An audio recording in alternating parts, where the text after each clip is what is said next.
Salam dan selamat pagi saya ucapkan kepada semua saudara-saudari, jemaat dan para pendengar pada pagi hari ini.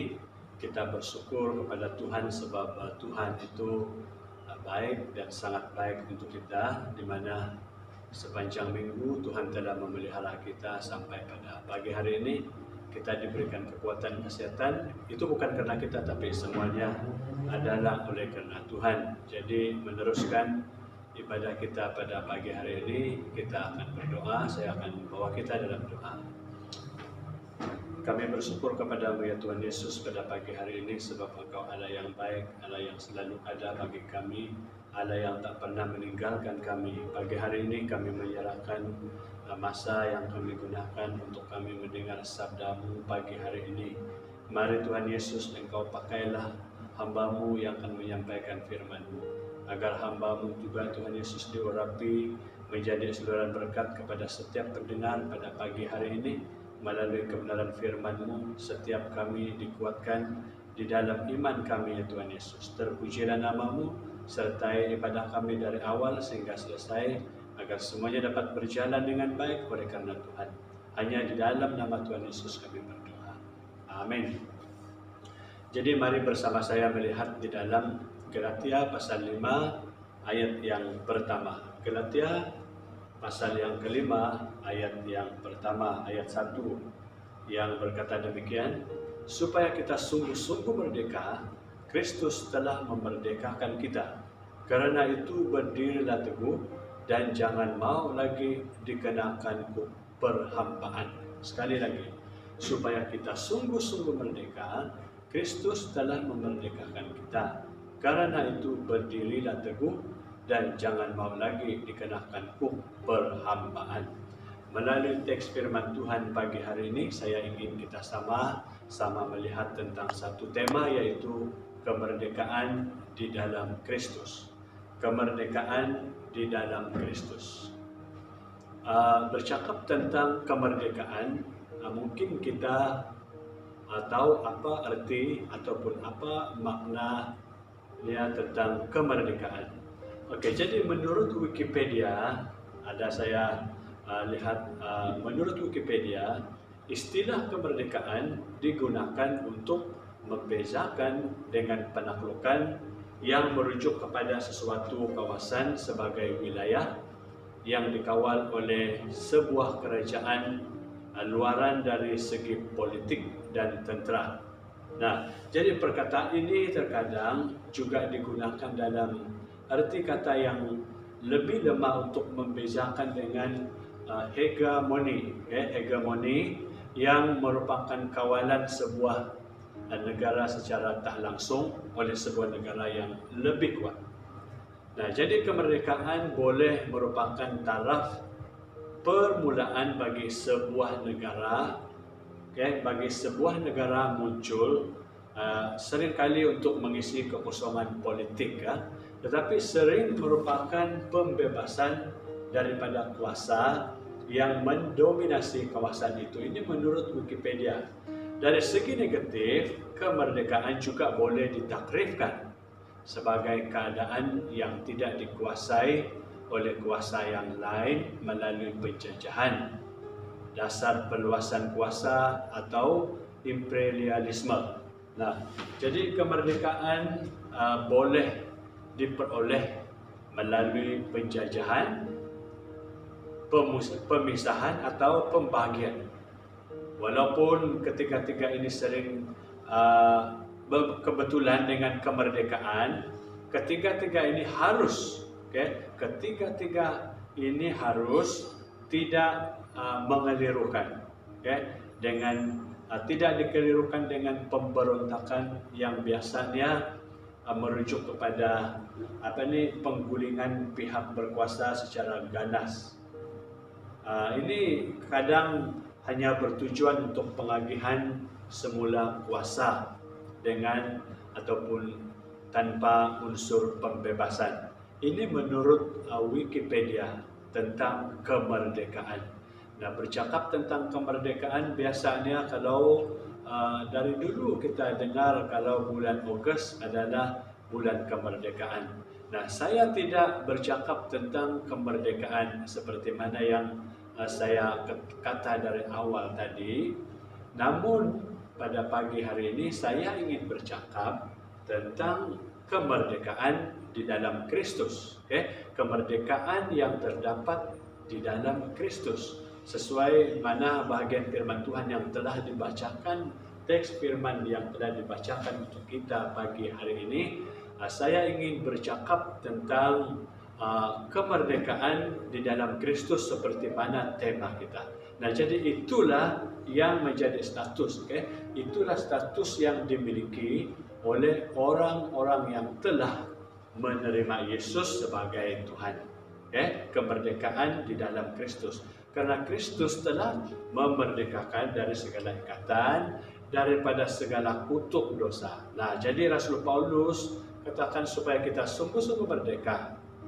Kenapa? Pertanyaannya adalah kenapa Rasul Paulus sampai dia bercakap supaya kita sungguh-sungguh merdeka? Karena pada saat itu rupa-rupanya jemaat di Galatia pada waktu dan ketika itu mereka mulai hidup terbelenggu oleh hal-hal agamawi dan tradisi yang walaupun sebenarnya mereka telah dimerdekakan melalui Yesus Kristus. Jadi inilah yang menyebabkan Paulus mengatakan supaya kita sungguh-sungguh merdeka, katanya. Kan? Sebab jemaat di Galatia pada waktu itu mereka mulai hidup terbelenggu, macam belum lagi dibebaskan, dilepaskan, dimerdekakan dari hal-hal agamawi dan tradisi. Nah, jadi ketika kita sudah percaya dalam Yesus, dalam Tuhan Yesus, bahwa kita benar-benar merdeka untuk tidak terikat kembali oleh segala hal-hal duniawi, maka kita harus berdiri teguh. Kan, kita harus berdiri teguh dan tidak menjadi hamba dosa lagi. Tanpa disadari, kita masih dibelenggu dan diperbudak oleh tradisi-tradisi, adat, dan boleh juga berupa aturan-aturan ataupun dalam organisasi. Kita masih diperhambakan oleh hal-hal yang sedemikian. Kalau kita lihat, kalau kita bercakap tentang nenek moyang kita, sewaktu mereka diperhambakan oleh dosa, sewaktu mereka dibelenggu oleh dosa, kita lihat keadaan nenek moyang kita. Apa yang mereka perbuat, buat ini salah, buat itu salah. Sebab kalau dilawan, kalau hal itu dilanggar, pasti akan mengakibatkan malapetaka. Itu sebabnya banyak pantang larang moyang kita dulu, nenek moyang kita dulu. Bagi generasi yang sebelum kita, mungkin mereka punya pengalaman yang seperti apa keadaan sewaktu dosa memperhambakan mereka, sewaktu dosa menjadi seperti majikan mereka. Mereka diikat, mereka dibelenggu oleh dosa. Demikianlah keadaan nenek moyang kita sewaktu itu. Namun perhatikan, Kristus telah memerdekakan.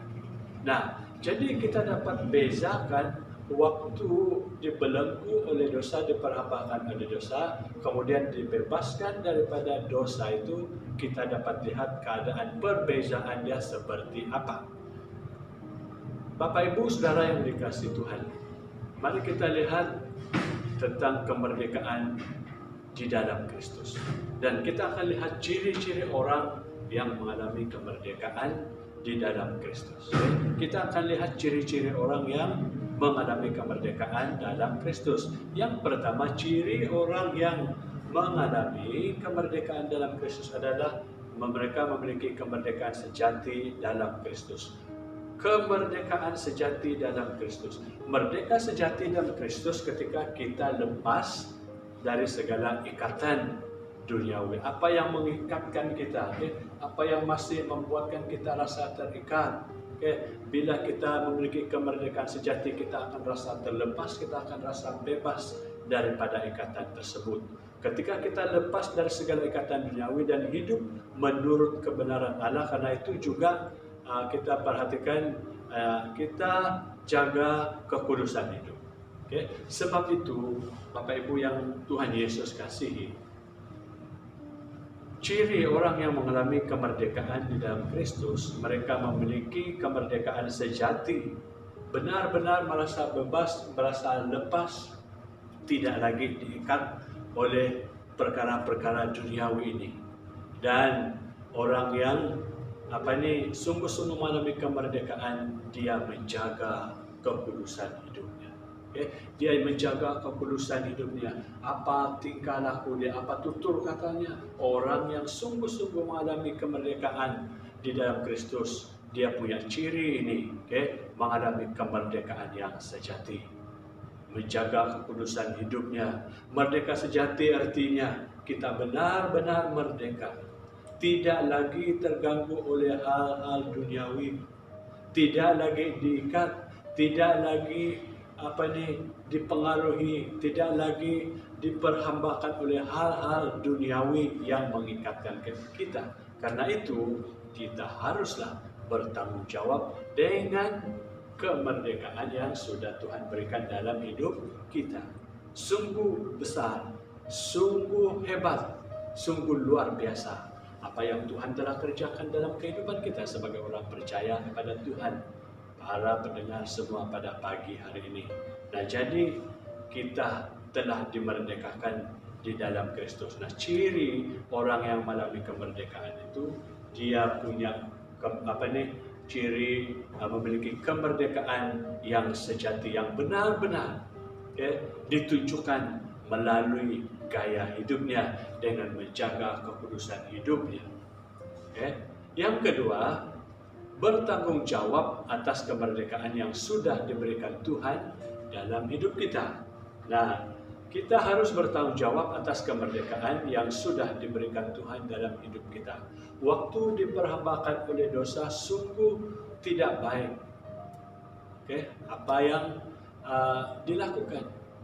Namun setelah kita dilepaskan daripada kutuk dosa, dimerdekakan, nah kita sudah bebas, kita sudah lepas dari semuanya. Sekarang kita haruslah bertanggung jawab atas kemerdekaan yang sudah diberikan Tuhan di dalam kehidupan kita. Bagaimana respon dan tindakan kita ketika mengerti bahwa hidup kita sudah dimerdekakan oleh Tuhan Yesus, yaitu dengan berusaha hidup benar di hadapan Tuhan dan mematikan perbuatan-perbuatan daging. Perbuatan daging katanya dalam kata perbuatan daging telah nyata, yaitu ini dan sebagainya.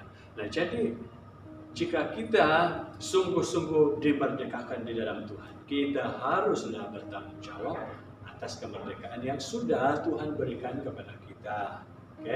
Dengan berusaha hidup, berusaha artinya harus berusaha, bertindak, ada tindakan kita, ada usaha kita untuk hidup benar di hadapan Tuhan dan mematikan, dalam arti kita harus meninggalkan perbuatan-perbuatan daging, maka hidup kita kudus dan berkenan di hadapan Tuhan. Nah, jadi kemerdekaan itu bukan berarti kita masih hidup dalam dosa. Kemerdekaan itu bukan berarti kita masih hidup dalam dosa, karena kita harus tahu dan pertahankan bahwa hidup kita sudah mati terhadap dosa. Karena itu ekspresikan Kristus dalam kehidupan kita sehingga kita mengalami kemerdekaan yang sejati seperti mana yang Alkitab katakan.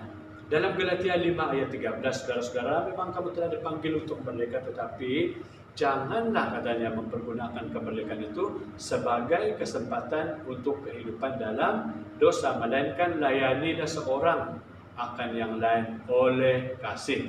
Nah, orang yang merdeka dalam Kristus tidak hidup dalam kepahitan dan sakit hati, melainkan hidup dalam pemulihan, kemenangan, dan berkat Tuhan. Saudara, para pendengar yang dikasihi Tuhan, jelas pada pagi hari ini, jelas untuk saya dan untuk kita semua bahwa orang yang merdeka di dalam Kristus itu, dia tidak hidup dalam kepahitan. Perhatikan kata kepahitan. Kepahitan seharusnya ditinggalkan. Kepahitan seharusnya kita jauhkan daripada kehidupan kita. Apatah lagi kita sebagai orang yang menggelarkan diri kita, yang mengaku bahwa kita adalah orang Kristen, orang yang percaya kepada Tuhan, orang yang sudah dimerdekakan. Jangan sekali-kali menyimpan kepahitan di dalam kehidupan kita. Sebab bila mana kita menyimpan kepahitan di dalam kehidupan kita, semakin lama kita simpan kepahitan, semakin lama semakin kita pendam dalam hati kita, maka yang berlaku bukanlah perkara-perkara yang baik, tetapi perkara-perkara yang tidak baik, mengakibatkan dendam. Apabila kita simpan kepahitan, mungkin terhadap orang tua kita, mungkin terhadap saudara mara kita, mungkin terhadap keluarga kita, saudara kita seiman. Apabila kepahitan ada dalam kehidupan kita, maka mengakibatkan kita menjadi orang yang pendendam, menjadi orang yang membenci orang di sekitar kita, keluarga kita, orang tua kita, orang yang kita sayang. Apabila kita menyimpan kepahitan dalam hati kita, dan juga sakit hati, ya, bila sakit hati menguasai kehidupan seseorang, kita tahu apa yang berlaku. Sebab itu kita adalah orang yang sudah dimerdekakan, kita orang yang sudah dibebaskan, sudah dilepaskan, sudah ditebus daripada hal-hal dosa ini. Kita haruslah menunjukkan bahwa kita sungguh-sungguh merdeka di dalam Tuhan. Oke? Nah, jadi kemerdekaan dalam Kristus akan membuatkan kita semakin mengasihi Tuhan. Ini yang kita perhatikan sebagai orang yang telah dimerdekakan di dalam Kristus. Seterusnya, hidup sebagai hamba Allah. 1 Petrus 2:16 mengatakan, hiduplah sebagai orang merdeka dan bukan seperti mereka yang menyalahgunakan kemerdekaan itu untuk menyelubungi kejahatan-kejahatan mereka, tetapi hiduplah sebagai hamba Allah. Oke, hiduplah sebagai hamba Allah. Kemerdekaan yang sejati adalah di mana kita hidup untuk serupa seperti Kristus. Dalam Kolose 1 ayat 28 katanya, dalam ayat 28 itu, dialah yang kami beritakan apabila tiap-tiap orang kami nasihati dan tiap-tiap orang kami ajari dalam segala hikmat untuk memimpin tiap-tiap orang kepada kesempurnaan dalam Kristus. Menjadi serupa dengan Kristus boleh kita alami karena kita sudah merdeka dalam Kristus. Menjadi, sekali lagi saya katakan, menjadi serupa dengan Kristus dapat kita alami karena kita sudah merdeka dalam Kristus. Inilah kemerdekaan yang sejati. Kemerdekaan yang sejati. Nah, bagaimana supaya kita boleh menjadi serupa dengan Kristus? Bagaimana supaya Anda, supaya saya boleh menjadi serupa dengan Kristus? Pertama yang harus kita lakukan, disiplin rohani. 1 Korintus 9 ayat 27. 1 Korintus 9. Mari kita lihat Alkitab kita, 1 Korintus 9 ayat yang ke-27. Tetapi aku melatih tubuhku dan menguasainya seluruhnya, supaya sesudah memberitakan Injil kepada orang lain, jangan aku sendiri ditolak.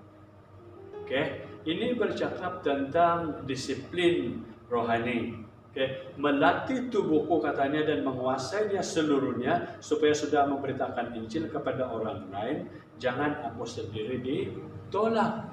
Nah, hal yang seperti ini harus kita perhatikan. Para pendengar yang dikasihi Tuhan, kita haruslah memiliki disiplin rohani. Jangan kita hanya pandai memberitakan Injil.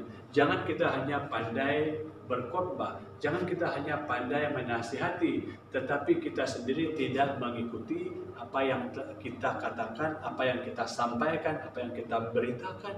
Itu tidak ada disiplin rohani, kan? Cakap, pandai, tetapi kita tidak melakukannya untuk diri kita sendiri. Mengajar orang lain, tetapi kita sendiri tidak melakukan. Ini bukan disiplin rohani. Okay? Yang harus kita perhatikan di sini, apa yang kita beritakan itu kita harus menunjukkan melalui keadaan baik gaya hidup kita sehari-hari. Menunjukkan kita memiliki disiplin rohani supaya orang melihat orang ini memang benar-benar melakukan seperti apa yang dia sampaikan, apa yang dia beritakan. Itu sebabnya ayat 27 ini katakan, melatih tubuhku dan menguasainya seluruhnya. Oke? Banyak hal, bila kita menasihati, bila kita memberitakan Injil kepada orang lain, biarlah kita sendiri melakukan perkara yang sama, perkara yang baik maksudnya. Supaya apabila orang melihat kita, baru orang katakan, wah, patutlah dia mengajar, patutlah dia memberitakan seperti ini, dia sendiri pun hidup seperti ini. Memang orang ini bagus. Tetapi kalau sebaliknya yang kita lakukan, bila orang itu melihat kita memberitakan Injil, aktif menginjil dan sebagainya, mungkin berkhotbah, tapi dalam masa yang sama juga orang melihat kita melakukan perkara-perkara apa yang dilakukan oleh orang yang tidak mengenal Tuhan, timbul pertanyaan kepada orang yang pernah melihat kita memberitakan Injil, menginjil dan sebagainya. Apa yang mereka katakan? Wah, apa orang ini sebenarnya? Siapa dia sebenarnya? Macam mana orang ini sebenarnya? Timbul pertanyaan. Tidak ada disiplin rohani. Nah, itu sebabnya dalam bahagian ini, ayat ini menunjukkan perihal disiplinkan diri kita. Disiplinkan diri kita. Jadi potensi yang Tuhan berikan dalam hidup kita harus dikembangkan. Potensi yang Tuhan berikan dalam kehidupan kita harus dikembangkan dan latih sehingga memuliakan nama Tuhan.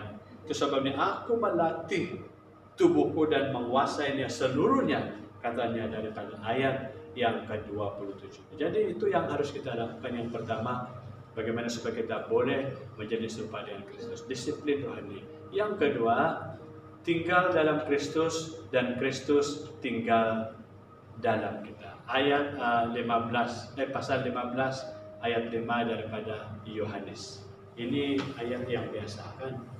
Tinggallah di dalam aku dan aku di dalam kamu.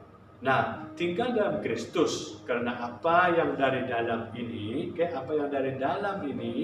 akan memancarkan Kristus sehingga orang dunia melihat bukan kita lagi, melainkan Kristus yang hidup dalam kita. Ada nyanyian kan? Hidupku bukannya aku lagi, tapi Yesus dalamku. Hidupku bukannya aku lagi, tapi Yesus dalamku. Betul kan? Jika kita tinggal di dalam Kristus dan Kristus tinggal dalam kita, hidup itu bukan kita lagi. Maksudnya orang akan melihat yang terpancar dalam kehidupan kita sehari-hari adalah perkara-perkara yang membangun iman, yang membangkitkan semangat orang yang lemah, yang memberi keyakinan kepada orang yang kurang keyakinan apabila mereka melihat gaya hidup kita, cara kita.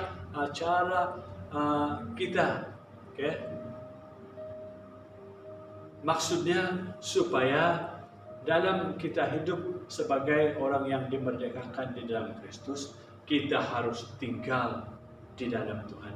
Bila kita tinggal dalam Tuhan, tinggal dalam Tuhan, Tuhan di dalam kita, maka kita akan melakukan hal-hal yang baik. Kita akan mengasihi sesama kita, kita akan murah hati. Tidak ada perasaan dendam, tidak ada perasaan iri hati, cemburu, sakit hati dan sebagainya. Oleh sebab itu para pendengar yang dikasihi Tuhan, cara kita supaya kita boleh menjadi serupa dengan Kristus, tinggal di dalam Kristus. Sebab di luar Kristus kita tidak boleh berbuat apa-apa. Di luar Tuhan kita tidak boleh berbuat apa-apa. Senang saja kita perhatikan. Bila kita hidup di luar Tuhan, tidak ada keselamatan. Bila kita tidak percaya kepada Tuhan, tidak ada keselamatan untuk kita. Oleh sebab itu, tinggallah dalam Kristus. Okay? Tinggallah di dalam Tuhan. Apapun yang berlaku, apapun yang terjadi dalam dunia sekarang ini, kita harus tetap tinggal dalam Tuhan. Seberat apapun pergumulan, seberat apapun masalah kita, seberat apapun kesulitan-kesulitan hidup yang kita alami saat dan ketika ini, saudara yang dikasihi Tuhan, tinggal di dalam Kristus dan Kristus tinggal di dalam kita. Nah, ini yang harus kita perhatikan sebagai orang yang sudah dimerdekakan di dalam Kristus, supaya kita menjadi serupa dengan Kristus. Tinggal dalam Kristus dan Kristus tinggal dalam kita.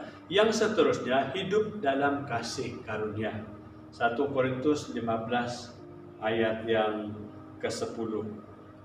1 Korintus 15, saya baca untuk kita. Ayat yang ke-10. Tetapi karena kasih karunia Allah, aku adalah sebagaimana aku ada sekarang.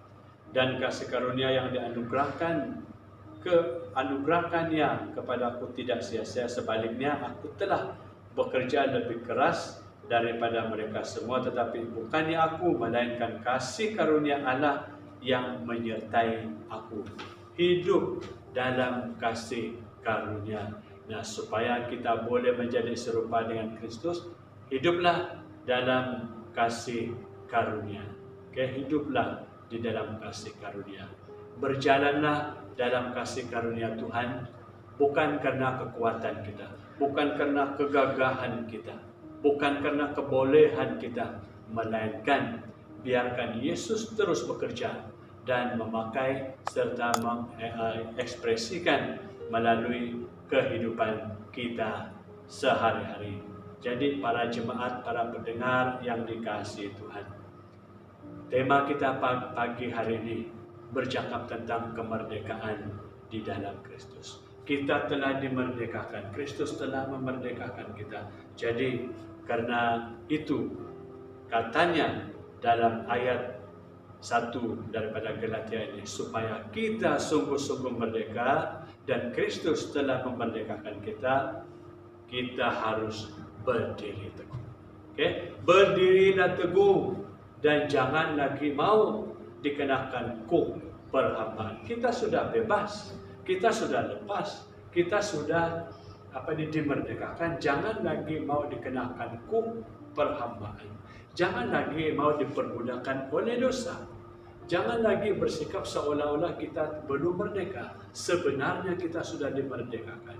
Itu sebabnya bertanggung jawablah atas kemerdekaan yang Tuhan telah berikan kepada kita semua, dengan menjaga kekudusan hidup kita, menjaga tingkah laku kita setiap hari dan setiap waktu, supaya kehidupan yang kita jalani pada hari-hari yang seterusnya, Bapak Ibu yang Tuhan Yesus kasihi, kita sungguh-sungguh merdeka, sebab Tuhan telah memerdekakan kita, sebab Tuhan telah melepaskan kita, membebaskan kita daripada segala ikatan, daripada perhambaan dosa yang mengikatkan kita suatu ketika dulu, moyang kita suatu ketika dulu.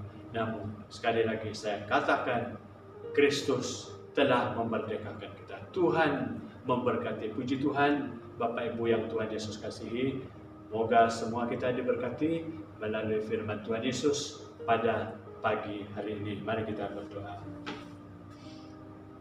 Haleluya Tuhan Yesus, terpujilah nama-Mu. Bersyukur kami kepada-Mu ya Tuhan pada pagi hari yang indah ini, kesempatan yang sungguh indah untuk kami sama-sama meluangkan masa ini, mendengarkan firman-Mu pada pagi hari ini. Biarlah firman-Mu Tuhan Yesus dapat mendorong kami, dapat menguatkan kami semua ya Tuhan Yesus yang telah mendengarkan firman-Mu, agar melalui kebenaran firman-Mu sungguh setiap pribadi kami diberkati bersama-sama. Terima kasih Tuhan karena berkat penyertaan Tuhan dari awal sehingga selesai pada pagi hari ini. Dan biarlah kehidupan kami sungguh-sungguh merasakan kemerdekaan yang Tuhan telah berikan kepada setiap kami anak-anak-Mu ya Tuhan Yesus. Haleluya Tuhan Yesus. Kami terus berdoa untuk hari-hari yang akan kami lalui pada hari-hari yang ke depan ini kami serahkan ke dalam tangan-Mu. Tuhan akan terus menyertai, melindungi kami, jauhkan kami daripada segala bahaya, sakit, penyakit apapun. Kami percaya agar semua itu dijauhkan daripada kami, dan biarlah dalam hidup ini kami terus memuliakan Tuhan. Dimanapun kami berada, tangan Tuhan menuntun kami semua. Terpujilah nama-Mu ya Tuhan. Ini doa kami. Dengar dan jawablah permohonan doa kami pada pagi hari ini, sebab semua doa kami minta hanya di dalam nama Tuhan Yesus Kristus, Tuhan yang menjadi juru selamat kami semua sudah berdoa. Amin. Jadi Bapak Ibu, saudara yang dikasihi Tuhan, ibadah kita hanya sampai di sini pada pagi hari ini. Tuhan memberkati kita semua melalui kebenaran firman Tuhan. Kita jumpa lagi pada minggu yang akan datang. Sekali lagi Tuhan memberkati.